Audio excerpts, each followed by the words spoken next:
Hi. Welcome to Homeopathy Medicines. Today in this classic Homeopathic Materia Medica lecture discuss about homeopathic medicine Oleander. By Dr. Farrington, MD. Before starting this video, please subscribe to this channel. We need support from you to make this channel more beautiful and more informative. Now going to discuss about Oleander, its uses and symptoms. The Oleander narium is a native of Palestine, but it is also found wild in southern Europe and is much cultivated in gardens and hothouses everywhere. It thrives especially in damp places.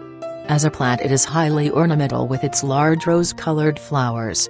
It is, however, very poisonous, causing a decided prostration of the nervous system with symptoms of narcosis. Do not fail to remember this depressing character of the drug. It produces weak memory, forgetfulness. Not only does it have this effect, but it also produces slowness of perception. The patient has great difficulty in catching the meaning of your remark. Along with these mental symptoms, is a vertigo, which is the result of weakness. Everything points to depression of the sensorium. Oleander is an important remedy, when the symptoms just mentioned are forerunners of paralysis. Once I succeeded in curing a case of headache with Oleander. It was some years ago. The patient was a young lady. The headache was relieved by forcibly looking cross-eyed. Looking up the Materia Medica, I found that Oleander had pain in the head relieved from looking sideways. That was why I prescribed the remedy. Studying the action of Oleander on the abdominal organs, we find emptiness and goneness in the pit of the stomach, even after eating, relieved by taking brandy. You will find this symptom indicating Oleander in very weak women who have infants at the breast.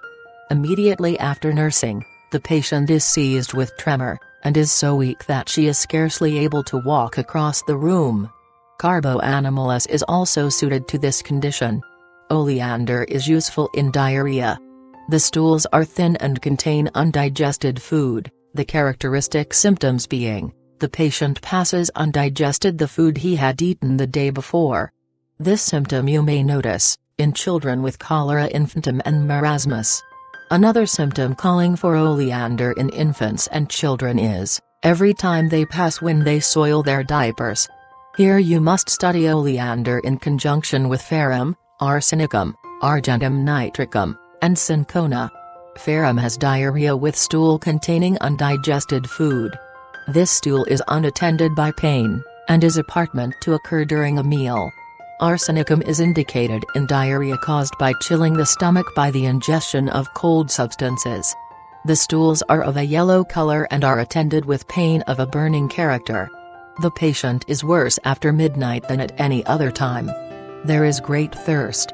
Argentum nitricum is indicated in diarrhea in which the bowels move as soon as the patient drinks. Cinchona is useful in diarrhea with watery evacuations containing undigested food. The diarrhea is very debilitating, stools may escape involuntarily after a meal. It is caused or made worse by eating fruits. Apis mellifica is a good remedy in cholera infantum with wide open anus and involuntary escape of feces.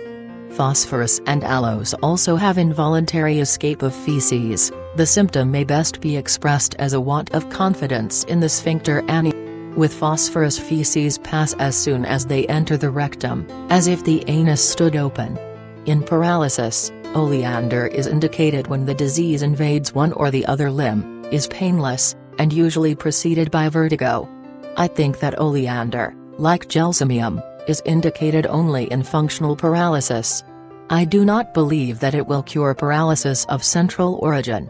It goes farther than the gelsemium, however, in implicating the sensory as well as the motor nerves. Oleander also has an action on the skin.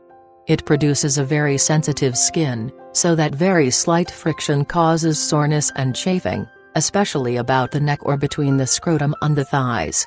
It produces an eruption on the scalp and back of the ears, simulating that of crustulacta, oozing a fluid and breeding vermin. It is just as important a remedy in this disease as sulfur, mesrem, viola tricolor, etc. The distinction which you may make lies in the other symptoms, that is, If the characteristic gastroenteric symptoms are present, oleander will be the remedy. For symptoms produced by acute poisoning with this remedy, camphor is the best antidote. For the chronic symptoms, particularly if there is any cutaneous disorder, sulfur is probably the best remedy, because it is the most similar. Of the value of this last suggestion I am not positive. I merely offer it to you for what it is worth. Thanks for watching this video. If you want more videos like this, please subscribe to this channel and press the bell icon. Comment us your feedback. Like and share this video with your friends and family. For paid and free consultancy online, visit homeopathymedicines.com and mashclinic.com. Thank you. Have a nice day. Stay healthy, stay happy.